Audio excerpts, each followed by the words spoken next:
Hello everyone.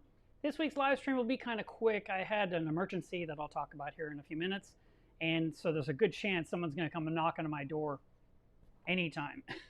Matter of fact, I need to make sure my phone is not on silent so I actually get that notification if they are imminently arriving.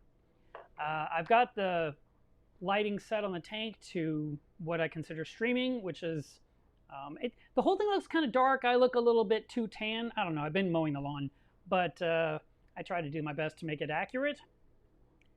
I'm glad you guys are here. Yeah, it has to be quick.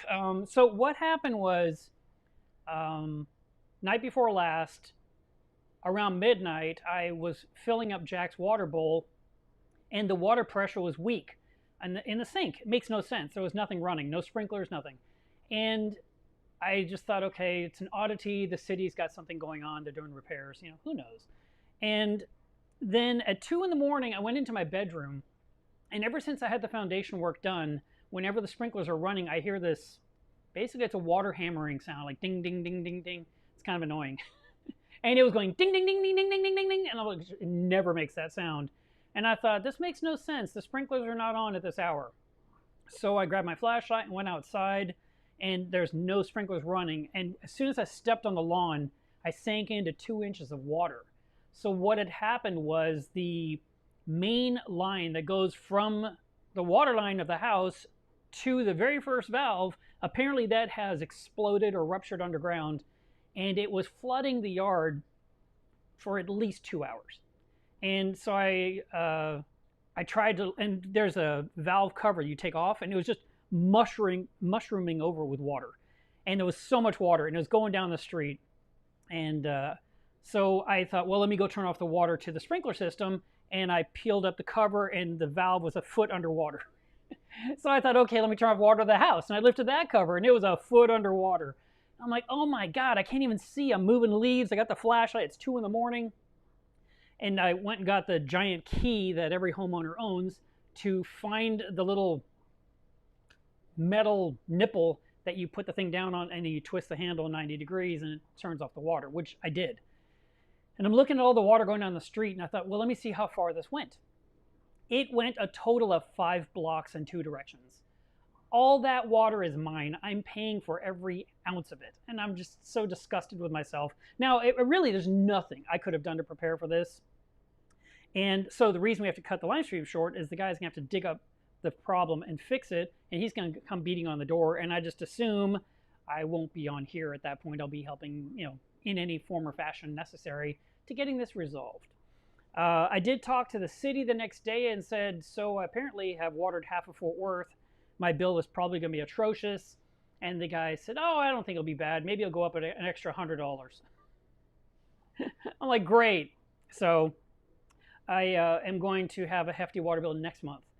And he said I probably burned about 4,000 gallons of water in those couple of hours. Because they have the smart meter now. They can see exactly when something went wrong, and they can tell you the duration.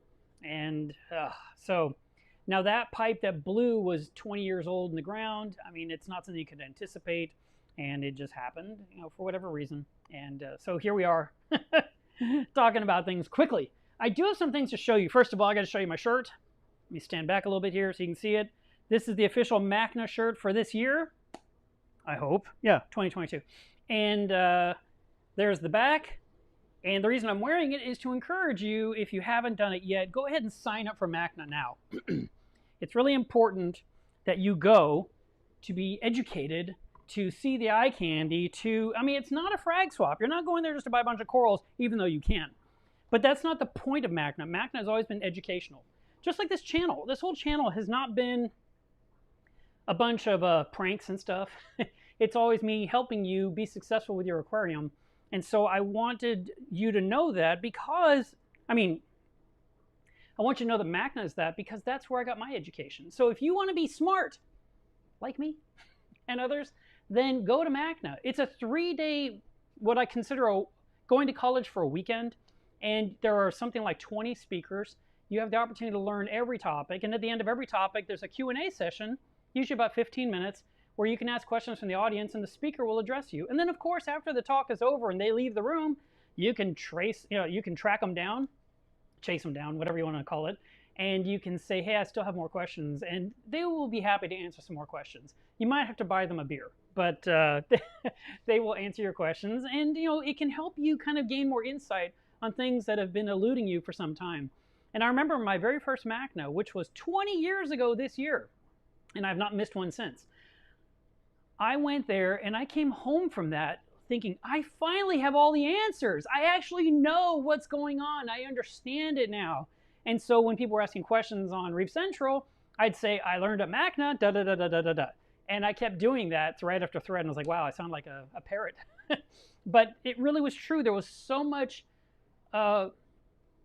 information gleaned that I took in that it got me going to where I am today. So if you are wanting to go, you should sign up now. You should attend. You should, make the plans now, not at the last minute. Just say, you know what, I'm going to go do this thing. And, you'll have a great time. Now, if you're worried about crowds, it's nothing like going to a music concert or a Comic-Con or something like that. Probably 2,500 people will be there, maybe 3,000. I don't know. It's not a giant number. And these are people that are there all 3 days. Now, some people do come in for a day pass because they're local. And they'll just say, I want to come one day. And they just kind of walk around thinking it's a frag swap, which it's not. And I remember when my club was doing it in 2012, I spent years begging every member, please come. I said, just come, just trust me and come. That's all I ask. And I was thinking, at the time we had 800 club members. And I said, if 800 people come from the local area plus everyone that's flying in, that'll be fantastic. And yet, unfortunately, and this happens every single year, the locals never appreciate what's in their backyard, and they don't go. Or they're like, yeah, I'll go for a day, or I'll try a few hours. And I remember one person came up to me specifically on Sunday and said, Mark, if I had known this was such a big deal, I would have come all 3 days, and I just wanted to strangle them. I could not believe what I was hearing. I mean, oh my God. I have spent so much time telling them month after month what we were going through preparing that event for them, and explaining why it was so important, but they, just went over their heads. So, of course, are they going to make the next one? Yes. Well, the next one will cost way more because you're flying or you're driving, and you've got to deal with parking, you got to deal with fuel, you got to deal with, tank sitters, and you've got to deal with staying in the hotel, buying food 3 times a day. I mean, it all adds up, but it's worth the trip. And, typically I've always looked at MAGNA as being $1,000 weekend for me. And that would include my flight and my hotel and, what little bit I spent money. I didn't really go there to spend money. I went there to go experience MAGNA. And I remember over the years, many times people would say, hey, we're going to go drive to such and such. We're going to go visit such and such. We're going to do this. We want to go visit an aquarium, or we want to hit these fish stores. I'm like, I don't. I'm here for MAGNA. And I'll just hang out in the vendor hall, which is where all the booths are, where all the equipment is, where all the people are. And I would just experience all that and take my time, work my way through the building. So I would encourage the same thing for you. If this motivated you even slightly, go to magna.org and you can go ahead and find out what you want to do. It'll tell you the details, times, dates, speakers, all that kind of stuff. I am speaking this year, and I'm going to be giving a talk about ICP testing. I've discussed it a little bit on this channel, but I've got a special presentation planned. And I've been working on it for some time now, and I've got more stuff in the works. And so I'm going to tell you a little bit about what I've got on my table in front of me. And then the reveal will be at my talk, not my YouTube channel. So the first thing I want to show you is this. This is a new ICP test from Reef Labs. Yep, Reef Labs. And this one here is going to be shipped to Florida to be tested. I've been using ICP analysis, and I want to try this one out and see how it does. So inside, of course, this box is going to be the vial that you need. And there's 2 vials in here, and there's a label to ship it, and there's a padded envelope. So that will be my first thing. I will Tuesday, grab a sample out of my tank, put it in here, ship it off, and get what I consider a baseline. Because I have been dosing Coral Essentials. I was using their Trace A, B, and C, and then their Coral Power and Coral Grow, and I used up all the bottles. So I used them all up, and I sent off an ICP test to get my results. And I was still lacking a couple of things. So one of the things that I was lacking was manganese. So I went ahead and got something here called Isolate MN, which is manganese, so I can bring that up. I also picked up a bigger bottle of something here called Isolate CA, which is isolate calcium, because I want to bring my calcium up a little bit higher. My calcium in my tank tends to always be 400 all the time. And then I picked up Isolate MT, which says on the bottle, minor and trace element solution, improves color intensity, aids in nitrate reduction. Critical for algae turf scrubbers. Okay. And I also picked up Isolate CO, which would be my cobalt, because my cobalt has not budged. And it says here, 1000 ppm cobalt solution, improves color intensity, critical for photosynthesis. So, as I add these things to my tank and I do my testing, I will be keeping track of my results to see what is doing what and how it's working out in favor of the livestock. Now, for your average hobbyist, you know, someone that just set up a tank and they put in a piece of rock and some sand and a few fish, this is way over your head, and I understand. For me, I've been doing this 25 years, so I find it interesting and I don't mind spending the money to kind of dial in something precise. So that's what's going on there. I wanted to show you this. I stuck it on Instagram and on Facebook. This is the new beer glass that came in a couple of days ago. It's got the Mieles Reef logo on it, and these are going to be available on the website for $12. And what I want to do is I want to convince you to buy one. So, the newest issue of Coral Magazine arrived today. And this one here is about refugiums. It's called Refugiums Gone Wild. And on page 34, I believe, nope. On page 46 is this amazing article that's written by Mark Levinson. So that guy had things to say about refugiums. So this goes on for a few pages and has some pictures of some things you might recognize. And there's some other articles in here too. But I would encourage you to get this magazine. Now, I only order in 6 copies of this for the web, for the website, for the shop, each issue. And there's an issue every 2 months. So what you can do is you can order 1 copy of this and 1 of these for $20 plus shipping. You're looking at like $29. And you can have reading material and put your favorite beverage in your glass. And you can send me a picture to show me that you're enjoying it. I'm going to encourage that. So you will see both of these appear on the website this afternoon. They're not there yet. So I have to ask you to remember to actually do this. I should have set it up before the show so you're like ready to buy right now and jumping on it. But all right, I only need 6 of you to do it. After the 6, that's it. Now the glasses, there's tons. There's no problem about that. But there's only 6 issues of the magazine. But I do hope that some of you think of buying the combo kit, because a lot of people go to my website and they'll order 1 mug, or they'll order 1 phosphate RX or something like that. And I'm always thinking, man, I mean, you're paying for the shipping. Let's put a few things in that box. Let's make your life a little bit easier. So I will throw this on the screen as a pleasant reminder. MielesReef.com is my website. That's where I sell all the things. And I sell dry goods. I don't sell any livestock, any fish or corals. All right, let's see if you have any questions, because I wanted to answer some questions today before I had to suddenly say, I gotta go. Oh, and before I do that, so I've told you, ask me some questions. Do at Mieles Reef if you haven't done that already. At Mieles Reef and then ask your question. Why is your hair so brown or whatever? But I did want to tell you a little bit about what's been going on with the tank this week, because I have not been doing the Reef Diary series that I was doing. And this week I did quite a few things, and I thought maybe I should just do one quick Reef Diary and tell you all the things I did this week. And then I thought, I'm about to do a live stream. I'll just tell them there. So this week, in the past 7 days, I cleaned the collection cup on the protein skimmer, which is actually much more work than it sounds. It's not just a matter of pouring it out. I have to literally remove it, clean it out completely, take all the gunk out of the neck, take the motorized lid off, clean all that without getting water into the motor, because the motor runs a squeegee that helps clean the neck. And all that was cleaned up and put back to, back into service. I also cleaned the collection cup on the frag tank, which was no big deal, like you would expect. I cleaned the algae turf scrubber, and that one was very interesting to me. The algae turf scrubber, and I shared a little video where I was holding the ball with 2 hands. It was my Indiana Jones moment. That boulder of algae that came out, it weighed more than 1 kilogram. It was 2 pounds, 4 ounces. And that is the most I've ever removed. Now, how did that happen? How did I end up with so much algae in there? Well, I'll tell you, because I did the ICP testing. I was dosing iron in the tank and I dosed it way too much. And, I mean, it just happens. You never used something in your life before, you start putting it in the tank, and then you send off a test to see how you're doing.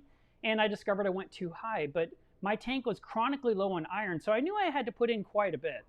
And my iron was, I think, hang on, give me a second to pull up my spreadsheet.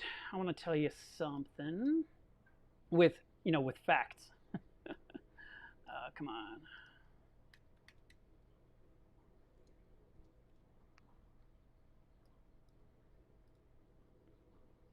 Didn't plan to actually share this moment, but now I'm doing it, so it's going to take a second. There we go. All right, so my iron should be 20 parts per billion. That's the number that's basically ideal for a reef tank based on one company's recommendation.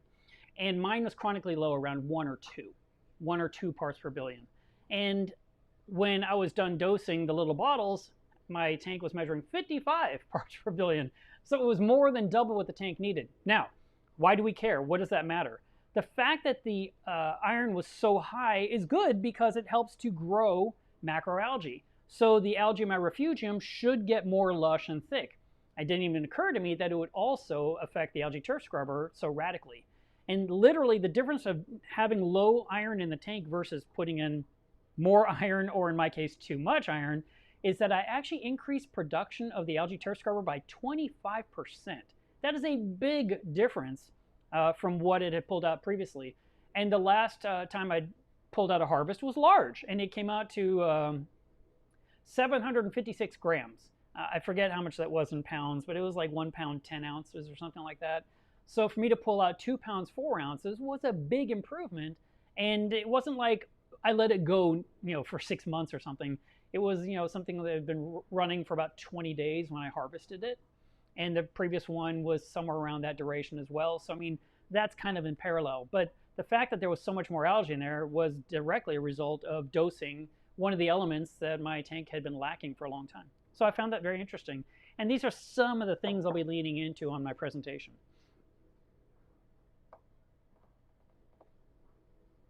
Okay, so I did those two. I was trying to think where I left off. Skimmer, turf scrubber. Then I had to change the reagents on the Trident because the alkalinity, calcium, and magnesium tests were all registering empty, and I get alerts saying you got to do it. So I took care of that. I dosed Reef this week, which is like newsworthy because I forget to do it. It's something I should just do twice a week. It's a type of food that you can mix up thick like a paste and you can target feed, or you can mix it up like liquid like I do and pour it in the tank, which is called broadcast feeding. And I did that first thing in the morning a few days ago. And, everyone got a chance to inhale it. Now, the fish can eat whatever they want to capture, but the idea is that the corals will get it. Plus, there's some beneficial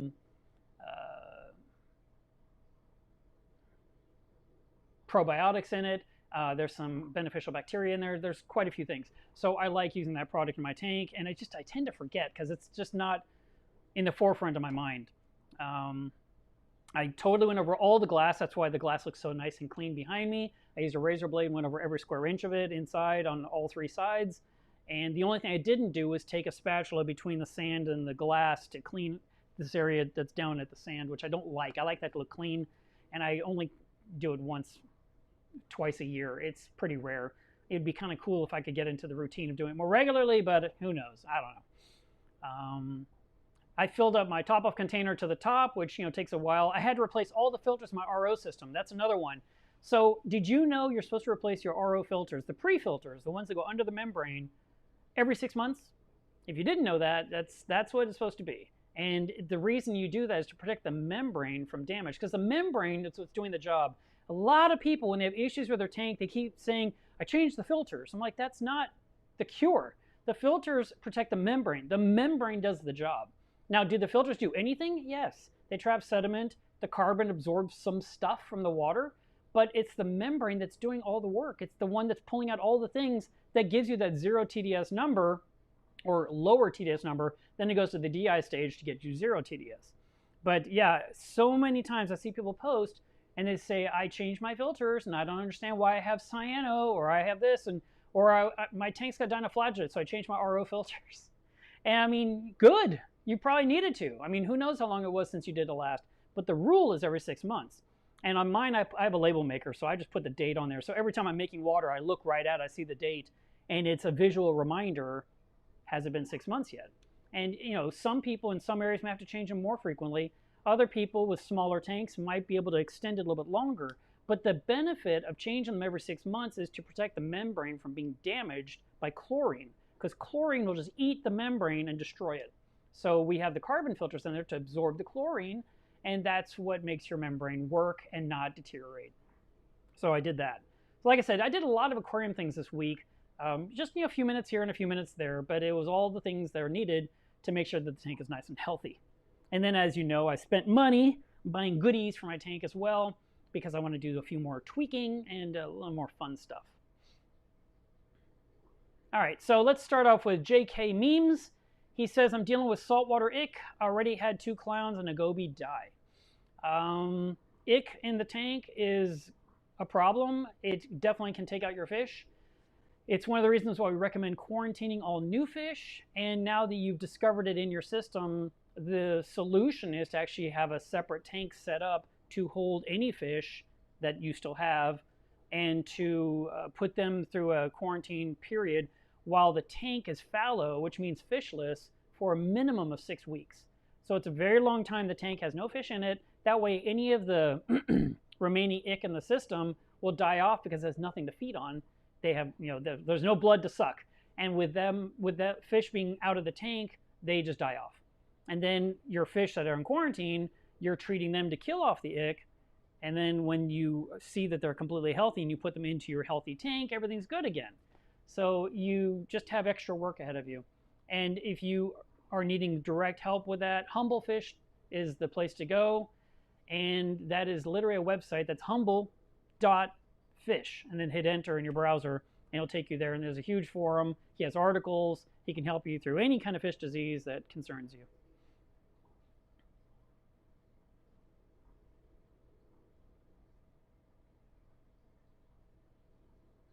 Mike, I don't get it. I'm reading it and I don't get it. 59 seconds? What?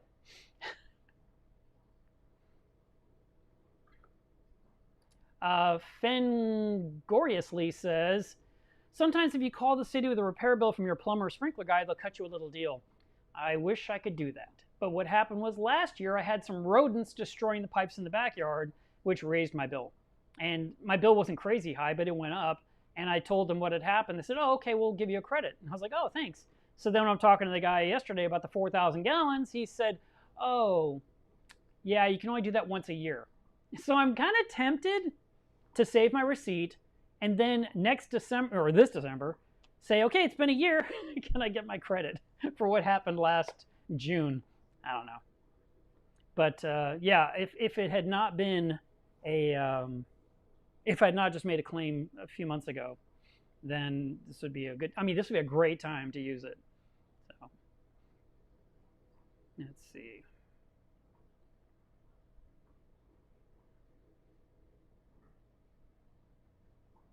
I'm reading a lot of chatter.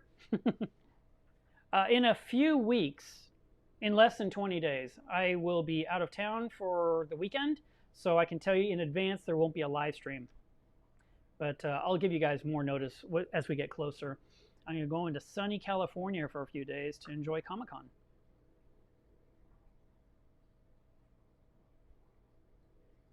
Varshil says, what are the things floating through your tank? The tank's going crazy for it.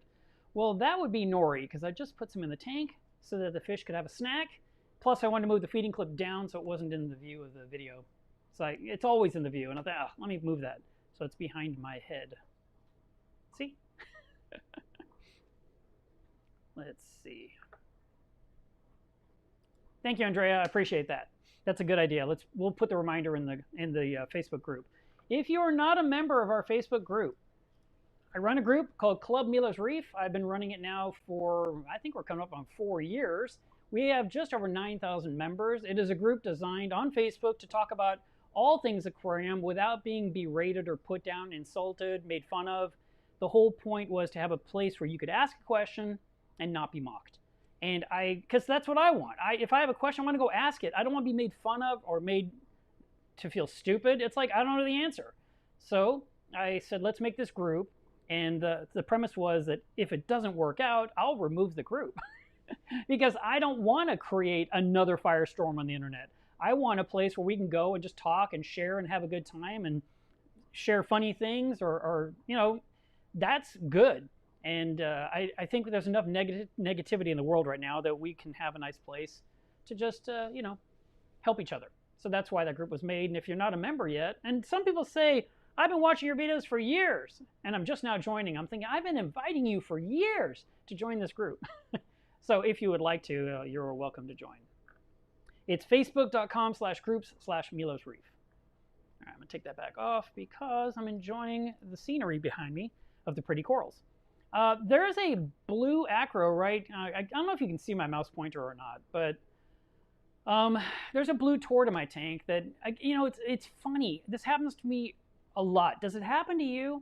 I look in my tank that I've been looking my tank in for years, and I'll see something new I've never noticed before. Now, it's not Alzheimer's. It's not me just like, oh, I forgot that. Now I'm being, you know, re-exposed to it like a brand new thing. That's not the case. I don't think I'm there yet. But I'm looking at this coral, and I'm like, wait, that's different. So it's a blue tort, which is Nacropora tortuosa, and the center of it is a deep, rich blue. But all the branches growing out, and I'm not talking the tips, I'm talking branches 3 inches, 4 inches long going out all the direction, like a sunflower opening up or some other kind of flower opening up. All the branches are lighter. The whole branch. Normally, a coral is the same color throughout. And it's pretty fascinating to me that that is not the case, and I don't know why that is. I really don't. And I don't know if it's by me putting in trace elements. I don't know if I can go find some older pictures and do a quick inspection to see if something has changed. I don't know. I don't know the answers. But it's definitely interesting to me, and I love coming across new things in my tank, you know, because I've been doing this for a super long time.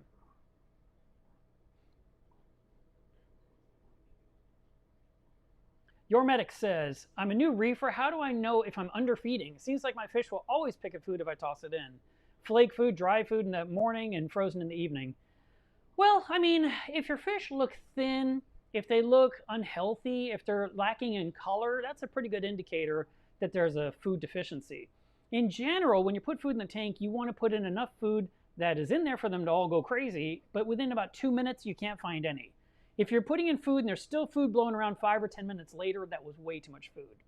If it's gone in 12 seconds, it's too little food. So maybe that would help. It needs to be enough to stick around for a couple of minutes.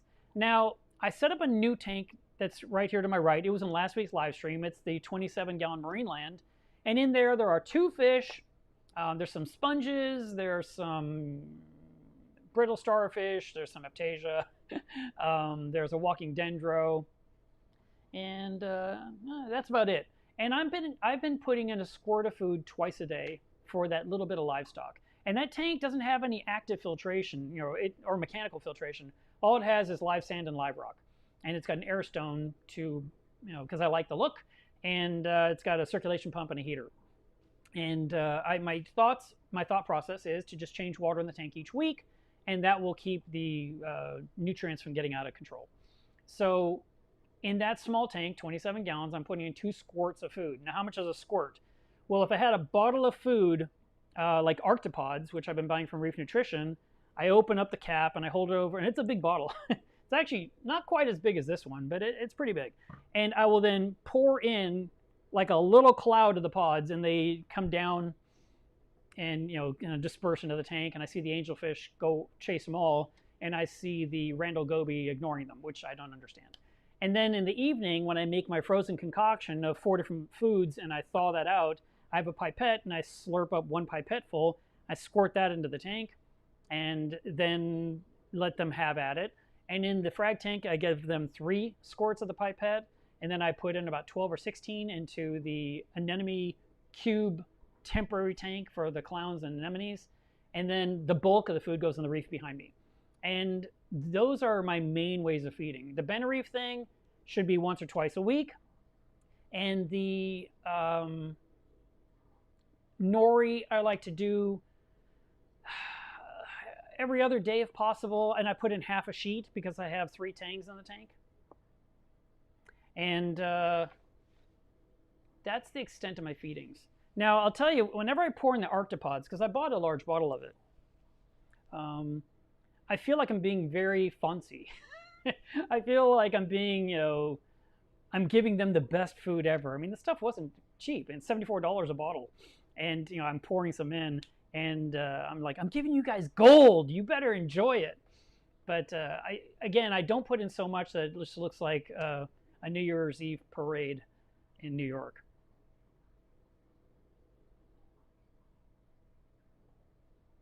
That's awesome, Thomas. I'm glad to hear it. He says the video on green hair algae helped get rid of my green hair algae in my tank. I went to the LFS and got some snails too. Did you walk in and go, snails? Because I am the snails guy. Congratulations, Peter. That's great. He went to the local fish store. They had a sale, and he picked up 2 awesome sarcophyton leathers for an awesome price. That's 2 awesomes. Let's see.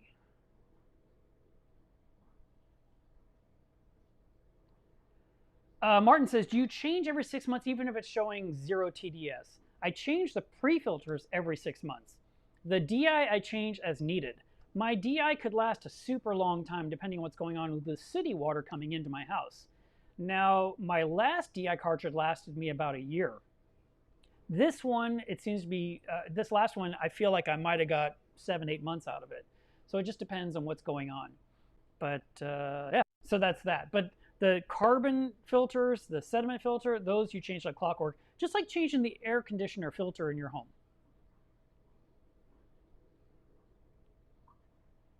Richard says, how many times a year do you dose Live Rock Enhance?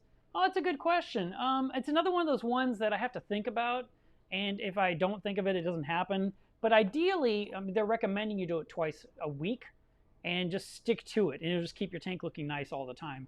And for me, I used it religiously for about 2 months. And then I kind of just stopped because I was like, everything looks good.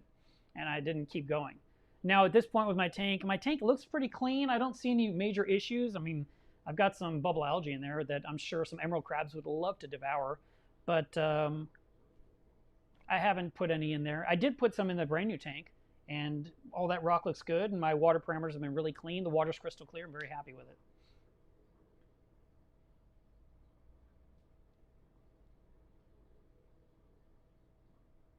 it. David says, is that an MP60? Yes, on this end are 2 MP60s, and then behind me is an MP40. And that's because the random flow generators right there that shoot the water across randomly, the spot underneath really was stagnant. And so I needed something to create some flow for these LPS corals down here. Got dendros, duncans, hammers, frog spawn. They all need it.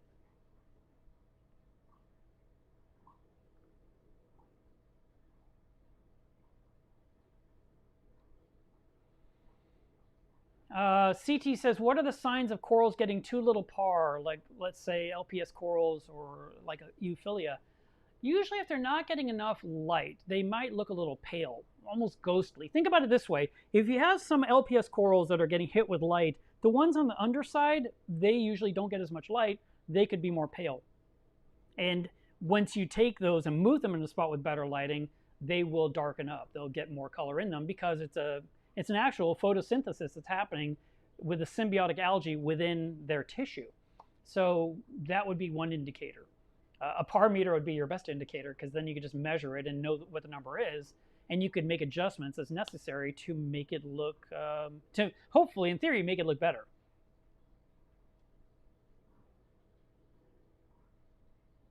Daniel says, what did you do with your metal halide lights?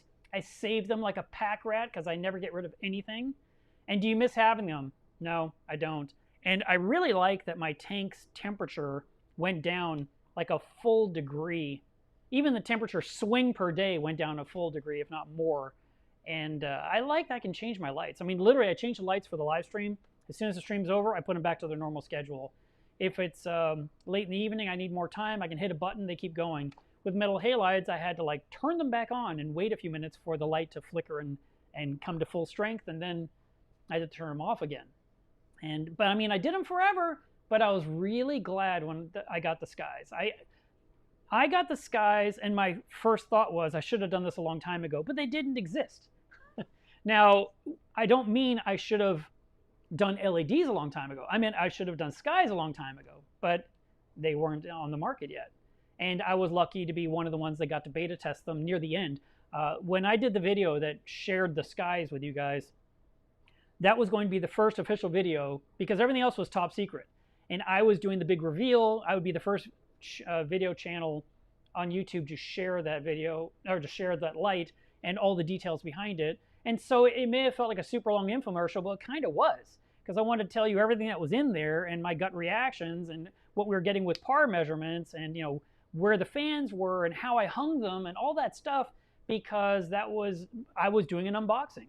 And so that's what I did. And that was a long video. That was a long one to edit. That was a long one to film. It took an entire day. I mean, from morning till night to do everything. I remember we spent a couple of hours alone just rebuilding the light rack that the skies would hang in, because I wanted to lower them a couple of inches more, and I couldn't with the system I'd built a decade ago that I built to last for the rest of my life. And so when you do that, it's really hard to take it apart. And I remember Terrence was here and he was like, oh my God. I was like, I didn't want it to come crashing down. He was like, seriously, this is ridiculous. Like, I know there's an extra lock nut in there too. And he's like, oh. So we did it, you know, but it was all day. And no, I'm really happy with the ones I've got right now. I do sell them. And since you mentioned it, you didn't really mention it, but since I'm mentioning it, I have 2 in stock and I'd love to get them off the shelf because I hate money sitting on the shelf. So if anyone's looking for a sky fixture, go to my website and buy it.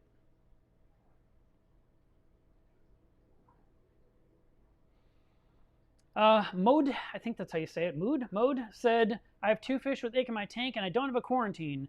I added a Deltec UV. Would that be enough to eliminate ick from my tank? Any advice would be appreciated.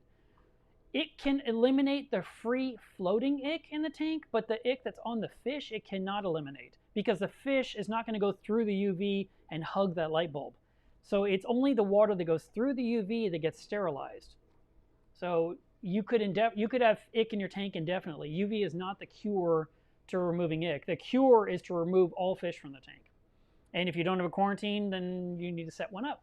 Now, you don't have to spend a lot. A quarantine tank is literally a glass aquarium of any kind. Any used aquarium you get your hands on, with a hang-on back filter, an air stone, a heater, a thermometer, some test kits, because you got to keep track of ammonia, some PVC pipe for the fish to hide in. If you want to put live rock in there of some kind, you know, some kind of rock, you can, but that rock will stay in that tank forever. You will never take the tank out of the quarantine tank and put it back in your reef. This is sacrificial rock. And that way, you know, your fish can feel kind of at home, which I think is nice. And it's what I would do. I would literally put in rock, and that is for that quarantine system. And, you know, if medication gets in it, I don't care.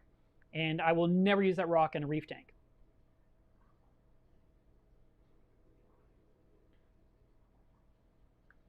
Just another reefer says, any advice on keeping SPS? I can keep softies and LPS, but every time I try a simple SPS, like Milka Stylo, it strips after a week or so.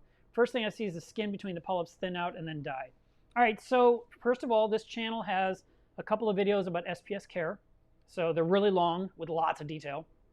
So if you want to go in depth, you can do that. Also on my website, I have an excellent article on SPS care that I wrote 10 years ago. And some of the information is dated, like I talk about metal halides a lot in that one, which most of you don't even have or couldn't get one if you wanted it. But SPS corals, they don't need special acclimation. You don't need to drip acclimate or something like that. You float the bag for like 15, 20 minutes, and then you take the coral out, and you put it in a dip, and you go from the dip, and you put it in your tank, and that's it. Keep your hands off it. Make sure no fish are nipping at it. Make sure your water parameters are very stable all the time.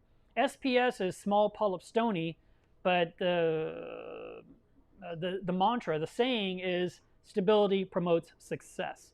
So if you have the same temperature all the time, and you have the same alkalinity all the time, and you have the same calcium all the time, you have the same lowish phosphate, lowish nitrate, you should be okay. But if you're lacking something really important, and I'll throw out potassium because that was one that bit me last year. If your tank just doesn't have any potassium, you're going to have certain corals that are going to do really poorly. Instead of getting a Milka, which isn't the easiest SPS coral, I would consider getting bird's nest. What's another one? Bird's nest is the first one.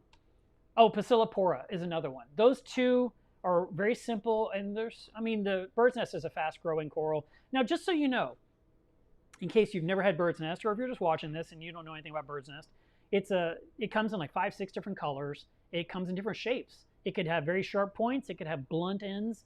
It can look very much like twigs, like a bird's nest, literally, or it could look soft and fuzzy. They grow really fast. They die super fast. I remember one time I put in a dot of bird's nest in my tank, glued it in there, and my son saw it, and he was like, "What is that?" And then, I don't know, a few months later, it was the size of a golf ball. It was just this pretty little bird's nest. He goes, "Man, that looks so nice." And he literally said that. And the next day, bone white, completely died. And I was like, oh my God, that was so fast. I mean, it went from fine to gone. And he was just like, "I shouldn't have said anything." And I was like, he's probably right. But I don't think the bird's nest hurt him. But yeah, that was just a crazy coincidence. But no, when bird's nest, they grow super fast, but they can die super fast. If you do have any kind of coral in your tank that's dying, unless you're dealing with brown jelly disease where you see tissue just sloughing off and trying to land on other things and killing those things, if it's just an SPS coral that the skin is coming off, if there's some healthy areas, I tend to leave it alone in the tank and don't touch it, even though I got stuff below it dying.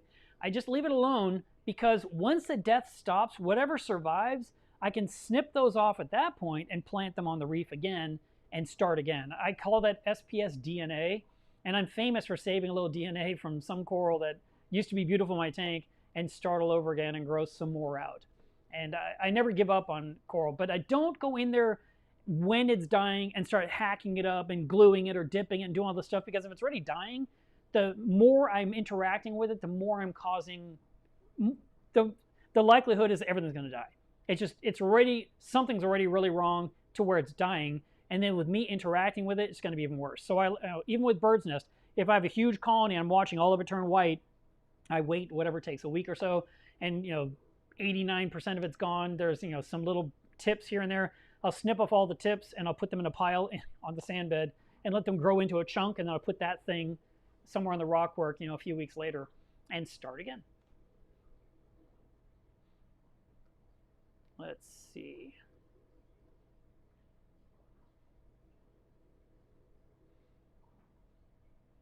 James says, "It's amazing how your tank bounced back after the crash. Thanks for sharing your knowledge." Thank you very much. And I'm not trying to be argumentative. And I was wondering if I was going through a crash. But the thing was, I was losing corals, but half my tank was 100% fine, including all the fish. And so I couldn't call it a crash. To me, a crash is you're losing everything. And that's just me arguing semantics, okay? I mean, some people might say, no, that's a crash. But I really don't think it is. I feel that, because I remember reminding myself, look, half your corals are actually totally fine. Try not to lose your mind over these other ones that are really irritating you, because this should not be happening. But at the time, I couldn't determine what the problem was. And it took, I think 10, 12, 17 days to figure it out. And when I finally had my answer and found out I was just low on potassium, all I did for the next 3 weeks was dose potassium, and the entire tank just healed. I mean, it was literally one element got put back in that was severely depleted. And if you're new to the channel, if you've not heard this, any of this information before, potassium is supposed to be 400 or higher. My tank was measuring less than 200, and it's a big deal. It's a big, big deal, and I never thought potassium was that big a deal. But then, historically, my tank was usually around 345, 360, so it was close enough that I didn't really see any issues. But when I was missing so much, and I'm watching corals just slowly melt away day after day, a little bit more is gone, a little bit more is gone. And I'm talking about certain corals. Other ones were completely fine. Then by adding it back in, what was left of the tissue started to heal. And like this chalice right here was completely bone white. All of it was white. It looked like a ghost. It looked like nothing. It looked like a white sponge. And a lot of that green and orange came back. And this one over here, it's also doing pretty well, but there's a spot right here that's white. But there's like a million little light white spots all over it, and I'm starting to think a fish is nipping at that thing. It has nothing to do with water parameters at all. I think something's sucking the life out of it a little bit day by day. But yeah, in that situation, all I did was dose potassium, and the entire tank turned around, And then I planted new corals, and they've been filling in for the last 7-8 months.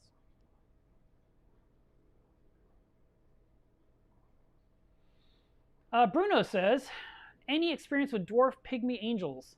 Nippers, right? Well, I have a new experience. I've got one in here next to me that's hiding. Come on, don't hide.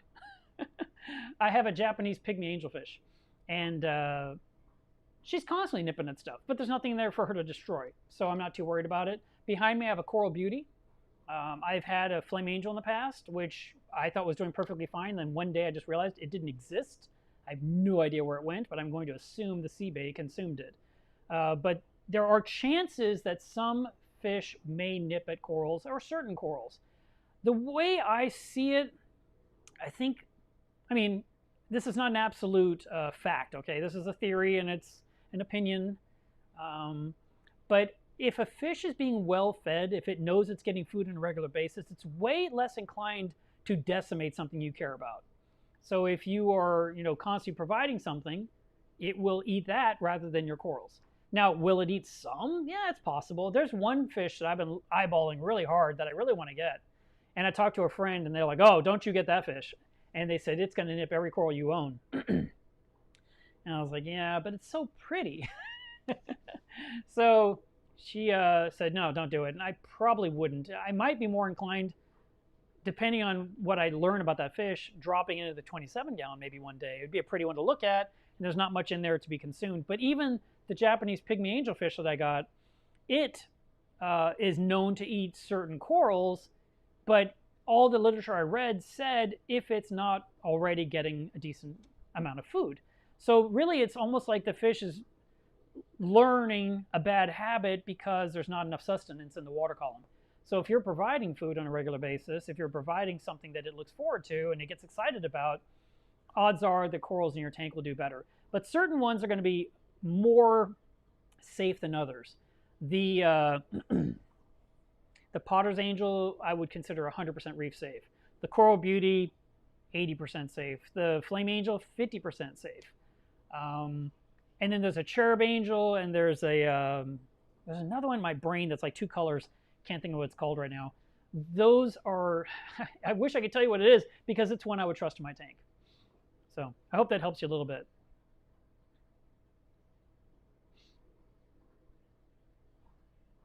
Eric, you've been a member of the YouTube channel for 13 months? That's fantastic. Thank you so much for doing that. Sawyer says, setting up a 50-gallon Lowboy as a frag tank, what fish would you recommend for algae and pest control? You could put in small wrasses, but usually frag tanks don't have covers on them, so you might need to actually make a screened top to put on top to keep the fish from jumping out accidentally if they get spooked. A small yellow angel would be nice in there, or a small coal tang would be nice in there. I know it's a low tank, but like if you're buying one of these biota yellow tanks, they're small already. They'll be totally fine in a shallow, small tank because they're not a full-grown fish. And then later on, if you decide you want to move it, into your main reef, you can. Those are a couple that come to mind.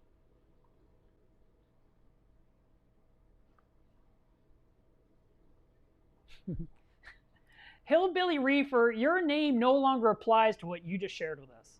So this is what he wrote. I just created a dedicated fish room for my sump and equipment. Everything is on a bench, waist high, with workbenches for testing and everything, and it's glorious. See, you can't be hillbilly anymore. Now you're like fancy reefer because you got everything set up to be, like a lab, and that's fantastic. No, that's great. I'm really happy for you.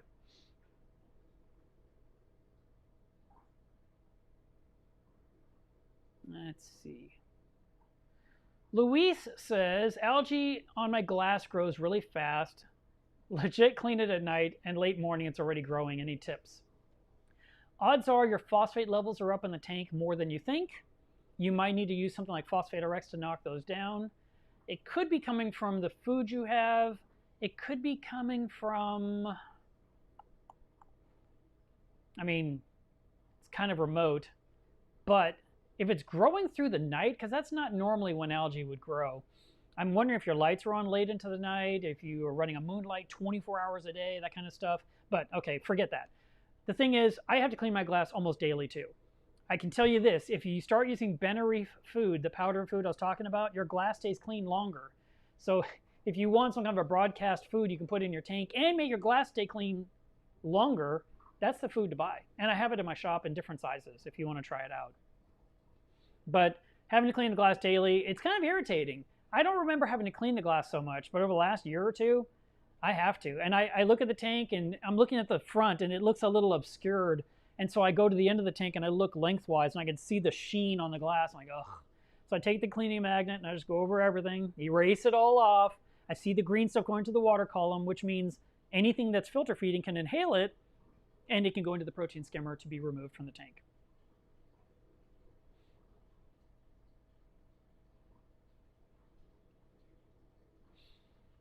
Neil says, with reference to the quarantine tank with a piece of rock in it and leaving it set up once the fish have completed the quarantine and there are no fish in the quarantine, how would you keep the quarantine tank set up for the next guest? I would just keep it running. I mean, the thing is, if you have the space for it and it can just run nonstop, it's just another aquarium. If there's no light turned on it, it's not going to get disgusting. If it's got a filter on it, it can't get dirty. And the only thing you have to do is top off. And if you set up automatic top-offs on there, then it just becomes a no-brainer. You just ignore it. And then when you suddenly have an impulse, you know, you're on your way home, you stop at the fish store and like, oh my God, I need that. And you buy this fish and you're coming home, that's already a quarantine set up. It's ready for your new fish. It's perfect. Versus you're in the store, you want to buy it impulsively, and you're thinking, oh, this means I have to go home and set up my quarantine tank. Or your brain says, you don't need to set up a quarantine tank. That fish looks perfectly healthy. I'm just going to put it in and take my chances. That's another thing people do a lot. So I would say keep it running operational and just top it off.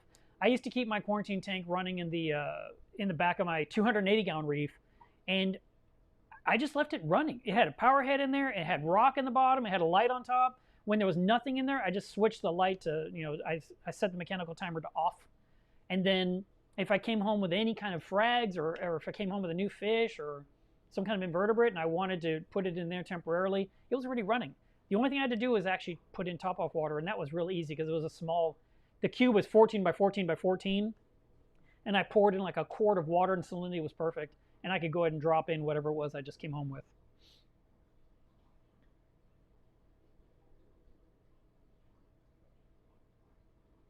You know, someone said on here, I've been ignoring it because I'm being a good live streamer right now. Christine says, sometimes we go weeks and weeks without bots, and sometimes we get slammed. So I just want to say thank you to all the bots out there that think my channel is popular enough that it needs to get some spam.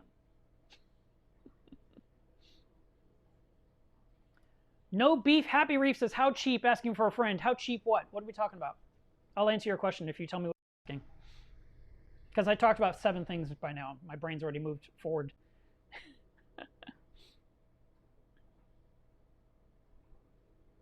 Rather Be Traveling says, I'm about to jump in with both feet again. What is your one rule that you follow most of the time? Most of the time? How dare you for setting up a new tank?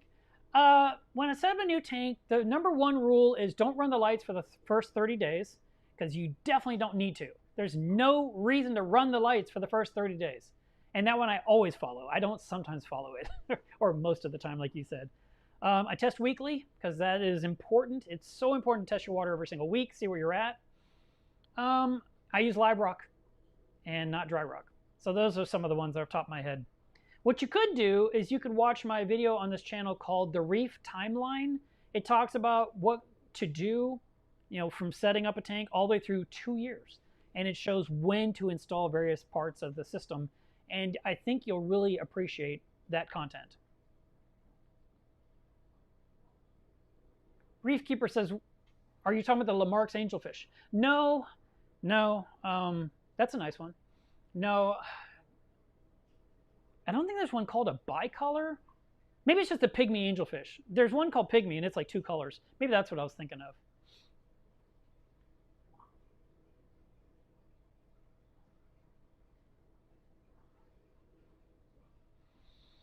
Paul says, what are your thoughts on having a Nassau tang in a 6-foot peninsula?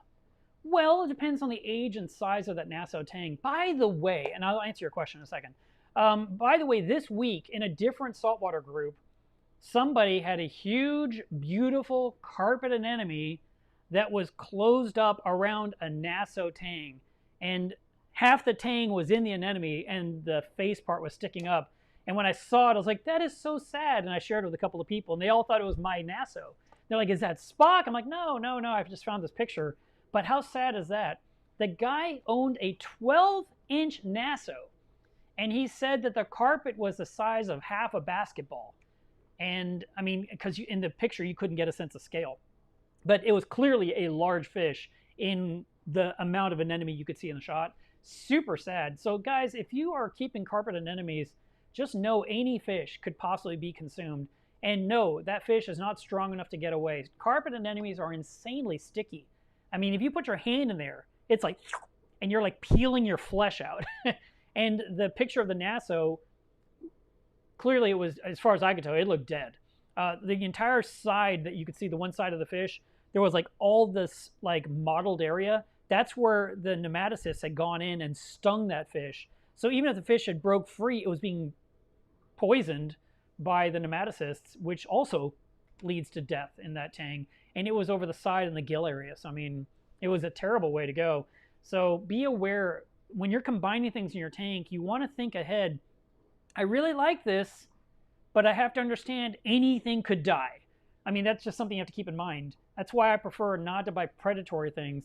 The sea bay anemone, it has a sting. Bubble tip anemones, they have a sting, but they're not as bad. I mean, they're not as fish consumers like a carpet is. I tend to think of rock and flower anemones as being super sticky as well. And if something gets a little too close, it's gone too. You just have to accept something in there that you bought that you like could become an expensive dinner for that animal instead.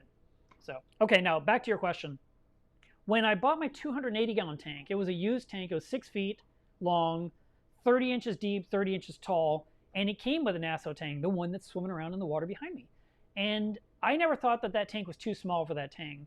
Now, that tang was probably about that big, maybe slightly smaller. And I put it in there because I came home with the used tank and the fish. And I set up the tank, anew, got the sand in there that we washed, put in the rock, and added the fish back in, and there was little Spock swimming around in there.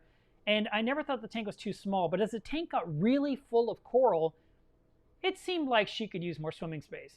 And when she was, let's say, irritated, it happens, she could go from one end of the tank to the other end of the tank with a blink of an eye. Literally, I could just like blink, and she was at the opposite end like that. It was insane. And I was thinking, man, I mean, can you imagine if this fish was in the ocean, how far it could swim and how fast it could go? And, so you kind of feel like, kind of wish I had a bigger tank. So what's behind me now is a 400-gallon. It's only a foot longer. It's 7 feet long, and it's 36 inches wide instead of 30 inches. But she literally has a circle to swim because the rockwork's in the center of the tank with nothing touching the glass on all four sides. I mean, I know it's touching a little bit on this end, which you can't quite see in the shot, but there's a hole above it and there's a hole beneath it, and she goes right through it all the time. So she can do laps if she wants to. And, they are domesticated fish. They get used to their homes, their habitats. But we do want to make sure there's enough swimming space for them to, to enjoy. When I was filming Dwayne's tank a few years ago, and I shared that video on this channel, he had one tang that just kept doing this weird thing at one end. It was like at one end, it just kept going in a circle. And it was very distracting, and I almost wanted to cut it out of the video because it was just like, ugh. And what had happened was when Dwayne was working in the tank, he basically put a rock or he put a coral in the spot that the fish had liked to use. And so he didn't have a swim through anymore. And so it became very, I don't know, OCD about wanting to be at the end of the tank and just kept doing laps in a weird vertical way, which fish don't normally do. And, several people noticed in the video, like, hey, what's going on with that tank? And Dwayne's like, I've got to change the rock work. And he did. He ended up changing things, and the tang no longer hung out in that area. It was swimming around the whole tank again. So they have personalities too, and they have things that irritate them. So we want to make sure that the fish are healthy and happy.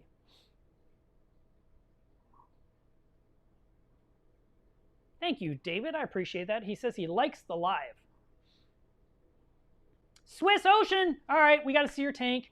Swiss Ocean, if you're a member on Club Mieles Reef, please post a picture of your tank and tag me. Tag either Mark Levinson or tag Mieles Reef Inc. so I can see it, because I love all things from Switzerland. because I'm half Swiss. Neil says, so bacteria would be okay without anything feeding on it. Depends on the bacteria. There are different bacterias. So we need to know what you're talking about. I know you're kind of in relation to what you asked me earlier, but I think you're talking about live rock enhance. I'm not even sure. Again, I'm going from question to question. I need more context. I'm sorry, my brain is going 100 miles a minute.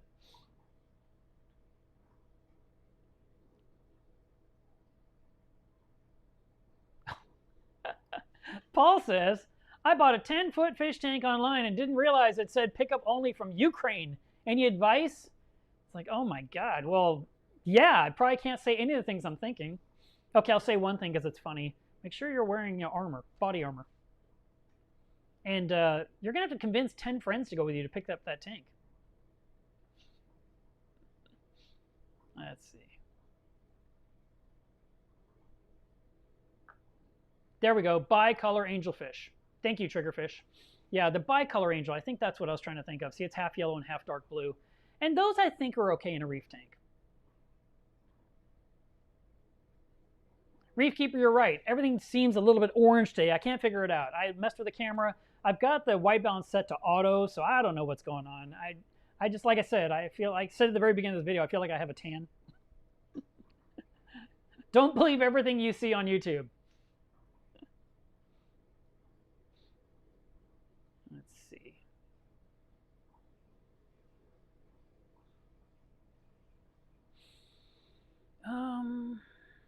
Check my no text yet from the sprinkler guy. All right.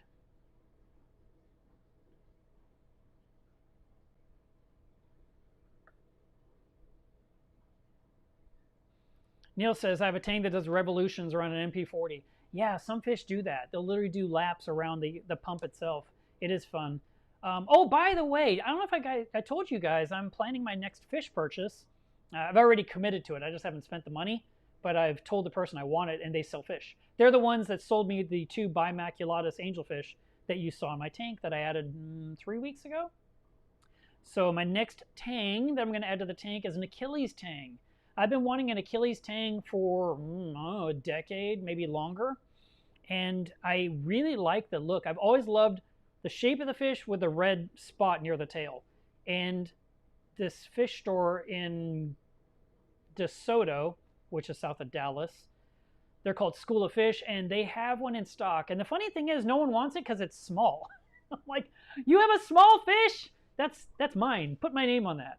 So I've got that one that I'm looking forward to adding to the tank. And I didn't add it yet because, I could have bought it weeks ago. But I just added new fish to the tank, and I want to leave the fish tank alone, make sure everything's established, the bacteria load can handle it, and then I'll introduce my new fish again.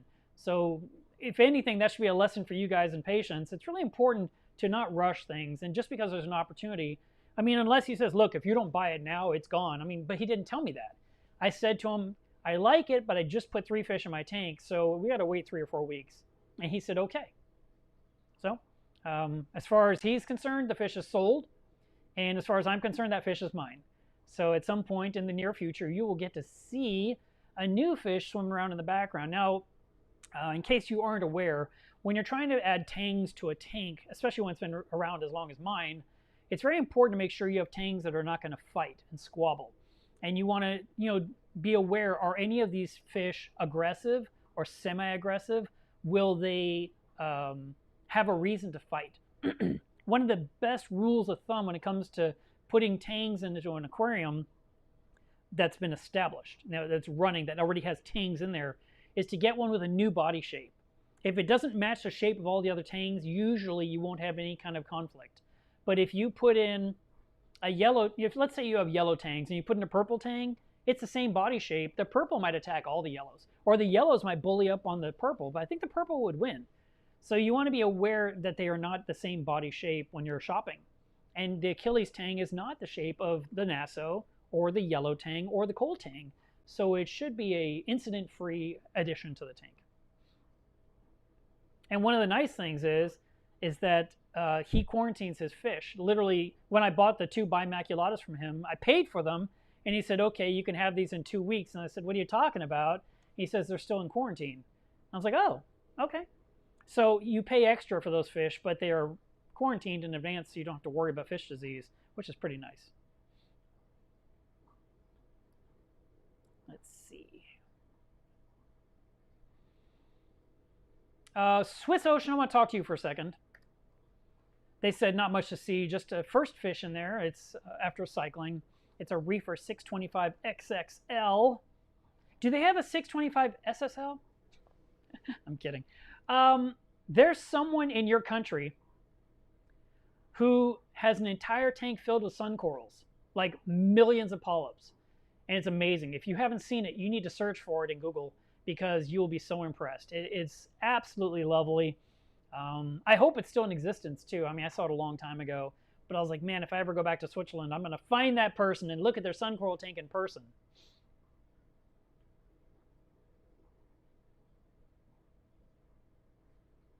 Ah, okay. Thank you, Neil. I appreciate that. So yes, a quarantine tank with no fish in it, would there be any bacteria be okay with nothing there to feed it? Yes. A quarantine tank will find balance if it just stays operational, just like any aquarium would find balance. So if my new 27-gallon, if I suddenly said, you know what, I want to take the pygmy angelfish out, I want to take the Randall goby out, I want to take out the walking dendro, now all that's left is live sand and live rock. That's it. There's still bacteria all over everything in there. There's bacteria in the sand, there's bacteria on the rock, there's bacteria on the tubing of the airline from the airstone, there's bacteria on the walls of the glass and on the Nero 5 pump. It's everywhere. And it's not going to just die away and just wither away, but the less food in the system, the less bacteria there will be. The more nutrients in the system, the more bacteria. It finds a balance at all times.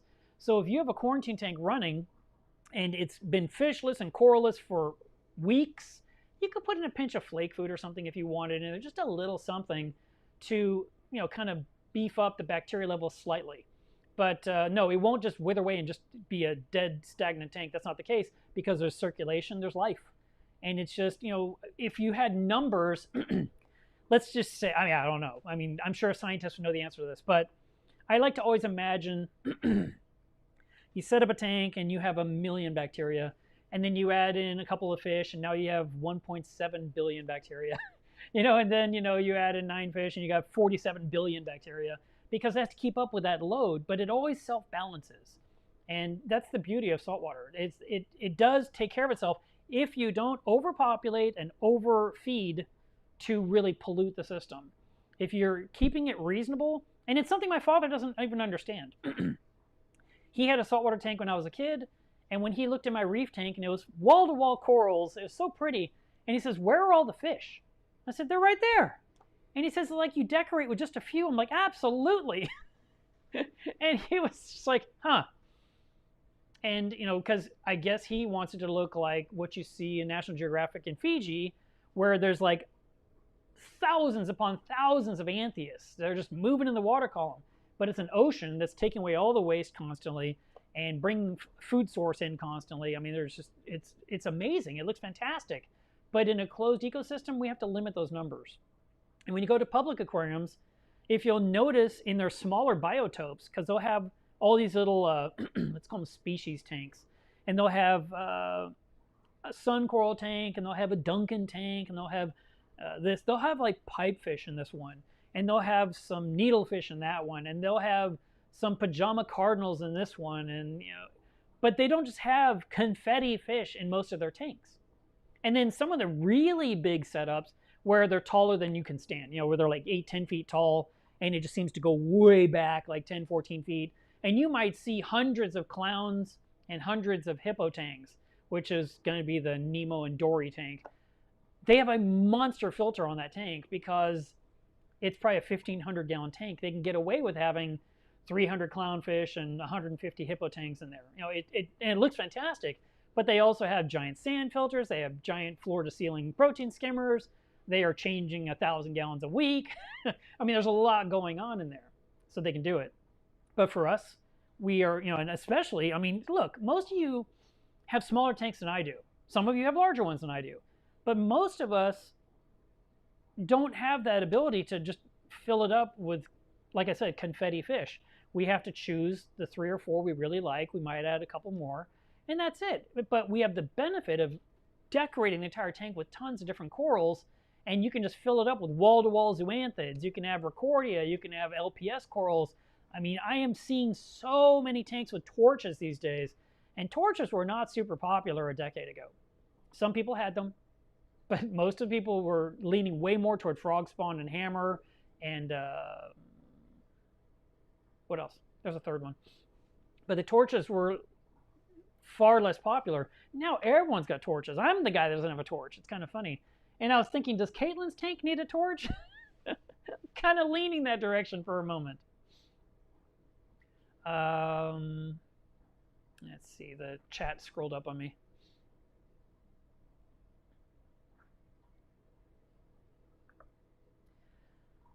Let's see. So Gary asked about his Midas blenny. It's not eating. Do I have any tips? All I can suggest is adding lots of different kinds of foods and see what sticks. Sometimes you'll maybe not see the fish eat, but it actually is eating at different times of the day. But yeah, it's more fun to put food in the tank and watch all the fish come up and gobble it up immediately. I'm watching this Rainsford goby. Doesn't lose any weight, hardly seems to move. The food's blown around the tank, and then one thing just like boops it on the nose, and it opens its mouth and eats one. I'm like, really? You're not even going to swim after your food? Come on, you. And it's funny. And I've tried mysis. I've tried arctopods. I've tried the new pack pods, which are even smaller. And I've tried pellet food. And the food's not sticking around. It's going away. But I'm not actually watching this fish devour it like I would think. So your Midas blenny might just be on a hunger strike, might actually have an issue. Could be something in its gut. So you know, you can try different foods and see if anything works. You can take nori and you can break it up in the water with your fingers like this to little flakes blow around and see if it goes after that. You can try omnivore or frozen foods. You can try Formula 1 or Formula 2 pellet food, which are going to be omnivore or herbivore flavored foods. You can try food pastes. You can try mixing up Reef or Reefroids or something so it's very, very thick. You can try the mastic that sticks to the glass and put it down low in the tank and see if the fish comes over and takes a bite off of that. I mean, there's so many choices of foods. You can try live foods too. You could try ghost shrimp, for example. Who knows? Maybe it would like gobble one up like an eel would do.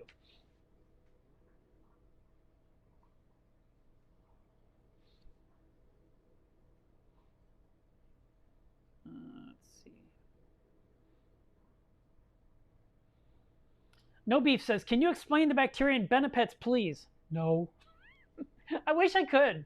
I just know it works. I think you could ask Jeremy on their official page, and he'd give you every detail you need to know. But basically, you take the food, you mix it up. You know, you take the right amount, and you mix it up with some water. You can. I like to use tank water, so it's already in salt water. And you just stir it and let it sit for 5 minutes to activate the bacteria, and then you pour it in your tank. I mean, it's that simple. But he would go into, I can just tell you this, because Dwayne's the one that made me start using this food. I had a sample of it, and it's like all the other samples. I have lots of samples here. I get a sample, and I can't really prove that it does or makes any change in my life whatsoever.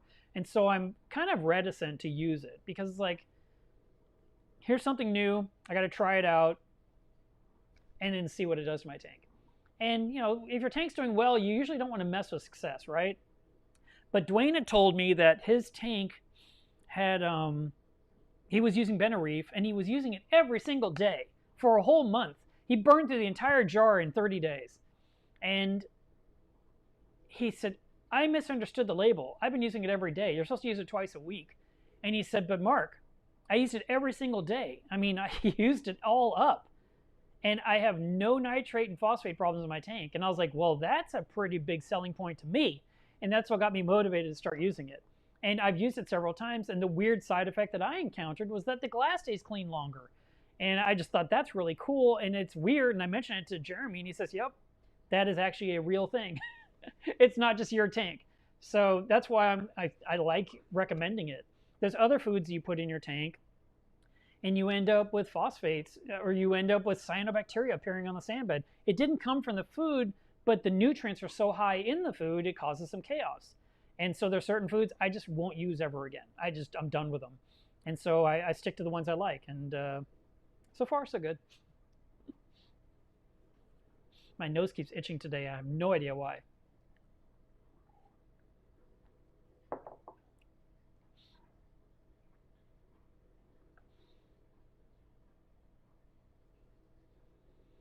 Varshil, I don't know the answer to your question. Maybe somebody else in this live chat does. He says, I have a Watchman Goby in my 35-gallon tank. Could I add another one to pair them up? I'm a little worried they might fight if they're the same gender. However, I've heard they can switch genders like clownfish. I just don't know the answer. Sorry. You might, if you really can't find the answer on the internet, you could try calling up Live Aquaria and talking to them, because they'll talk you through anything.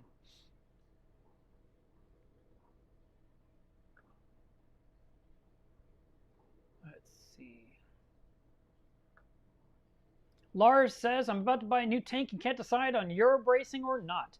I'm leaning towards Euro bracing due to stability, but there are any problems to be aware of. I love Euro bracing, and matter of fact, I hate rimless tanks with the most hate I could have in my little body. Rimless looks fantastic until you get it wet. As soon as it's wet, it's over. And there are very, very few hobbyists that keep that rimless tank looking fantastic forever. It basically requires you to clean the water line every single day and wiping the glass at the top so there's no like smudgy ugliness. And then if you're using a cleaning magnet, as you're doing this, it sloshes over and comes out the outside and runs down the outside of the tank, gets on the dry side of your magnet, and now you're making salty smudges on the outside as well. Hated my rimless tank, and I ran it for 8 years. So it's not like I had it for a day and I got mad.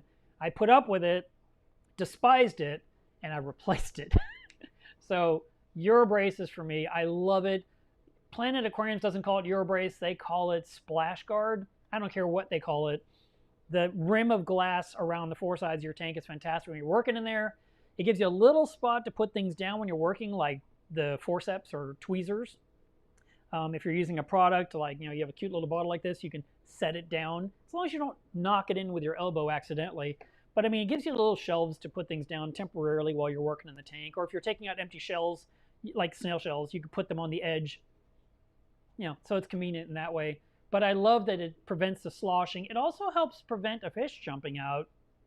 Doesn't stop it. But if a fish is gliding across, like let's say it's right here, and it's shooting straight for the surface and it's hugging the wall of the tank, when it breaks the surface, it'll hit the Eurobrace and go back down. Now, if it's doing the middle of the tank, it'll be airborne. It'll get out. So you'd have to have a screened top. And if you have the Eurobracing, you can set the screen top on top of that Eurobracing, which is very convenient. Now, are there any issues?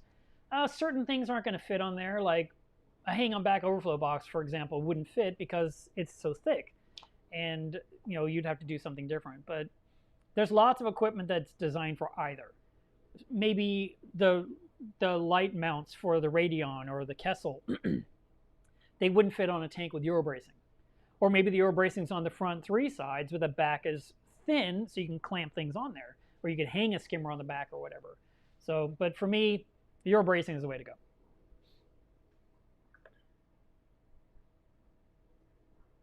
Hi, Firefox.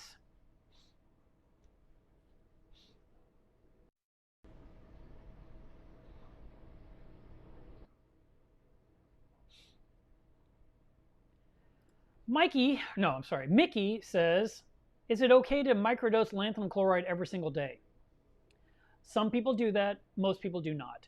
I tend to use lanthanum chloride as needed for the tank when the number goes up, because lanthanum chloride binds the phosphate in the water into a solid that turns it into a flake, so it can be exported in a filter sock or a protein skimmer, maybe a canister filter.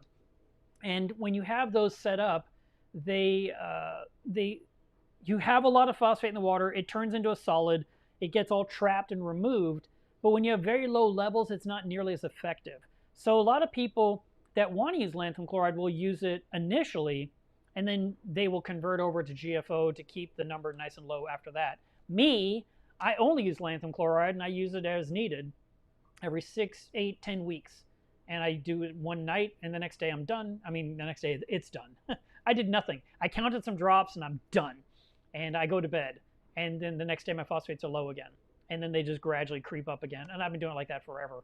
So doing the microdose, I don't think you'll find the benefit, because it doesn't just keep it nice and low, because It's it does better with higher volume than when it's got low volume.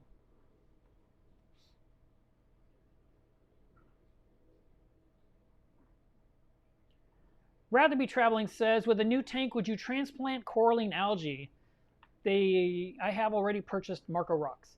Yes, you can do that. If you can get yourself a piece of live rock and put that in the tank with your existing Marco rock, it can migrate. If you can get some coralline algae from another person's aquarium, like they scraped it off the back wall and they have like shavings and they put it in a Ziploc bag, you could just literally sprinkle that into the tank and let it just disperse and land wherever it lands. And then as you see it appearing in your tank over time, like on the back or the side walls or on plumbing, scrape it off and let it land. Hopefully it'll just root all over the rock itself and start turning that rock a nice pink or purple color. But it takes a long time.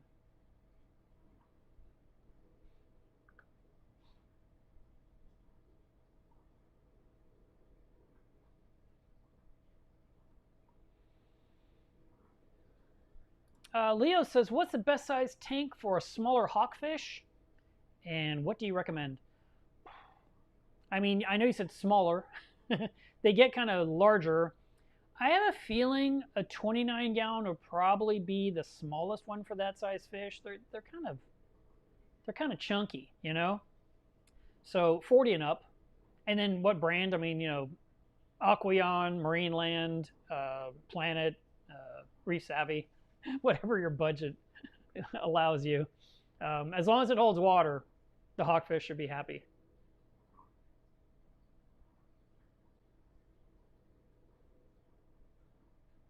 Let's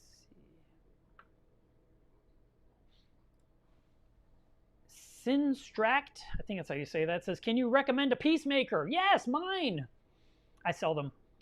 So I build an acrylic box that hangs in your tank. I make them for rimless tanks, and I make them for tanks with Euro bracing. And they work out really well for, like in this case, this person is wanting to add tangs and a fox face into an established tang hosted tank. So what you need to do is go to my website, take a look. The ones I make are really well built.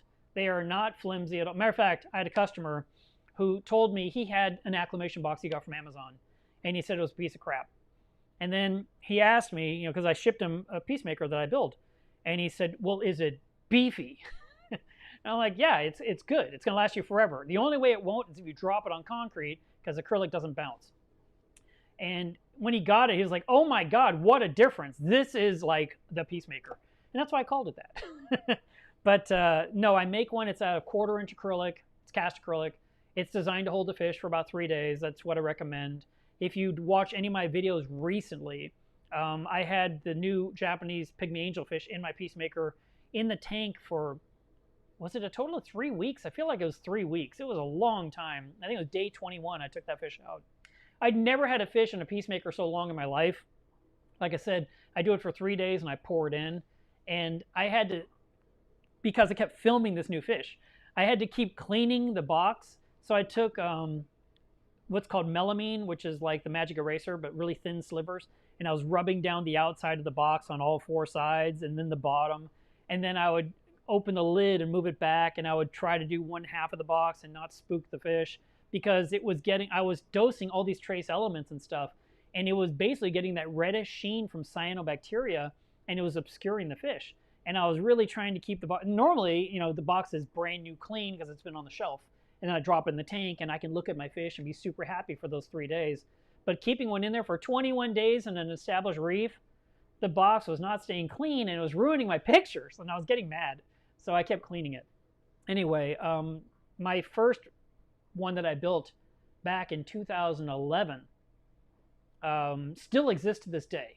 And actually, it exists in Eric's tank up in Canada because he wanted it. And he says, I want your original prototype. So I fixed it up, made it nicer, because it was literally a prototype. It had no rounded edges. And I routed all the edges as best I could to make it smoother so he wouldn't get sliced. And he's been using it for his new fish acquisitions. And it's kind of neat that it continues to live on. And that thing is 11 years old. So if you're looking for one, the ones I sell, they're $100. And I do make a smaller one. It's not even on the website. It's just a cute version that will fit on a smaller rimless tank. And I need to come up with a price. And at some point, in this, during the summer months, my website's going to get a big update with a lot of changes, with a lot of things that have never been put on the website, and I'll add those in there as well. So there you go, a little self-promotion, right? That would make my dad proud. I think my chat scrolled up on me again. Let me see where I left off.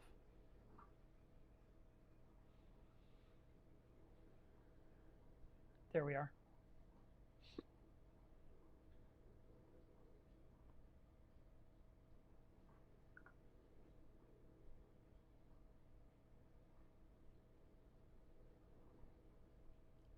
On Dredge, I think, says, is it safe to add a bubble tip anemone to a 30-gallon tank with a yellow clown goby? Is it common for a bubble tip anemone to eat a little fish? Thank you. The clown goby should be fine. It's possible, maybe it could get hurt by the bubble tip, but should be okay. I had a bubble tip in my 29-gallon, and I had some small fish in there, and I never lost any to that I'm aware of. I had that tank running for 7 years. I had the anemone in there for probably 4 or 5 years, 4 years, maybe 4. So I would say, yeah, you could do it. Jason says, how's the studio coming along? I just drove 30 minutes to the shop to recut about a dozen parts that'll take less time than the drive. I need a minion at home. Yes, you do need a minion at home. I love my minion at home. The studio is kind of on hold. The sprinkler guy who is going to be here today is going to, I really thought he'd started by now, but he said, we'll talk about my trench, because he's going to bring one of those Ditch Witch machines in here and dig down into the earth 24 inches deep and then go 70 feet from the house to the new studio. That will be where the power cable is going to be run. And once there's power in the building and air conditioner hooked up, I can use it. But for now, it's just kind of waiting, and I'm waiting. By the way, I have kind of a crazy idea. This is just me rambling. It has nothing to do with reef keeping.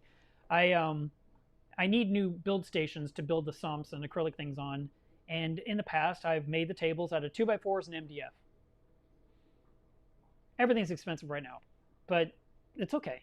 But the thing is, I'm thinking I might want to make my build stations with butcher block countertops instead from IKEA. So I looked them up online, and it looks like they're like $119 per countertop, for like a thing that's 6 feet long and about 26 inches wide. And I thought, man, I think I'd like that better than MDF. And it would be nice and smooth, and it would last me forever. I mean, it's 1.25 inches thick, which is great. So I might make my tables out of that, which would be a little fancy. Or maybe I'll just say, forget it, I'll just use MDF, which is like half the price. Can you believe MDF is $60 a sheet now? It's insane. Leo says, what's the best hawkfish you think? Well, not the arc eye hawkfish. Don't get that one. That one eats everything. The flame hawk is popular. The longnose hawkfish is useful, but it may chase certain butterflies. But I like it because it helps control bristleworm populations. So if you have a tank that has bristleworms and you don't like looking at lots of them, the longnose hawkfish will eat the ones that are visible. It won't get them all, but it'll keep the population under control. Nice. Brent bought the Bena Reef.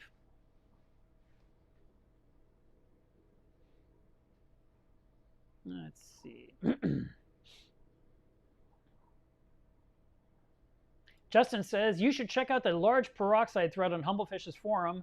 They are treating velvet and ick in tank, and after 3 or 4 months, they're at undetectable levels. Even Euronema is being removed. That's awesome. Thanks for the heads up. Ugly reefer, why are you ugly? Says hi from Germany. Same person says, any recommendations for beginner SPS corals except Montes? Then Bird's Nest, Pasillipora, those are 2 that I recommend. If you happen to come across some inexpensive Acropora, you could try 1 or 2 pieces and see how they do.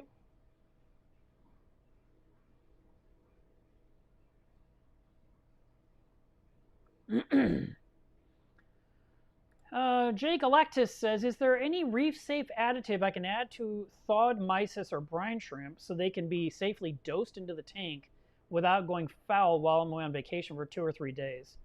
Actually, I wouldn't put anything in the food. I would just put the food in there and hope that it doesn't spoil. Now listen, something that you might not have considered if you do want to dose some foods, like for example, if I wanted to dose arthropods into my tank, I could take some arthropods and I could put them in a smaller bottle, instead of the big one I have, so I'm only using some of it. I can mix it into the water, and I could put it in a wine chiller that's plugged in and set the chiller to the temperature I like. So you might keep the temperature of the food 40 degrees next to your aquarium and have the dosing pump draw from there and put in that food straight into your tank, and nothing can spoil and go bad. And that might be something worth considering, and those wine chillers aren't very expensive. I'm not talking about a fridge. I'm talking about literally you put the bottle in it. I've seen some people do it, and I thought, man, that's brilliant. I love that idea. But I wouldn't look for additives. I keep it as simple as possible when you leave town. You don't want anything weird going on. What if that dosing pump decides to go crazy and just puts everything in at once? Anything that's in the bottle connected to that dosing tube will keep going and going and going. So you want to limit the risk factor as much as you can when it comes to how your tank is set up when you're traveling.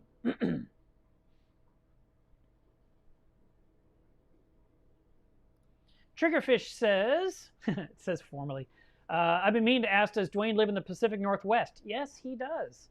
I think I recognize his name from one of the old local groups that used to be on Facebook. Yep, Dwayne Ostreich. That's what he calls himself. It's really Dwayne Ostreich. So he's up there in Seattle area. Well, guys, we did it. We didn't get interrupted by my sprinkler guy. I feel like I need to text him and say, where are you? Because he hasn't said anything yet. But we got through the whole live stream without interruption, we got really lucky. I do want to remind you, today's Water Test Saturday. I have mentioned this already, but I'm going to cover it at the end because I always do. Please test your tank. Test all the parameters you can, every kit you own. And if you have automated testing, grab your real test kits and just double check the numbers, make sure everything seems right. I just replaced reagents, and my Trident is not telling me the accurate numbers. I know they're not right, but I need to now calibrate because it's been 2 days. So I'm going to go ahead and calibrate the system, find out what the numbers are, double check with test kits, make sure my alkaline, calcium, magnesium are relatively close to what the report is that's on my screen. Also, we'll check nitrate, phosphate, potassium, salinity, temperature. What else? Those are the ones I care about. And I'm going to start dosing my new stuff. I can't wait to figure out what I need to put in here. I want to get my manganese in there, my cobalt, because those numbers didn't budge, and they're very close to 0, and they need to be higher. So I'm looking forward to doing that and getting more research done for my MAGNA talk. If you have any questions, you feel free to ask in the comments down below. Also, you can join us on Club Mieles Reef on Facebook and post pictures. Show us your tanks, and we'll be happy to help you there if you have any needs. I hope you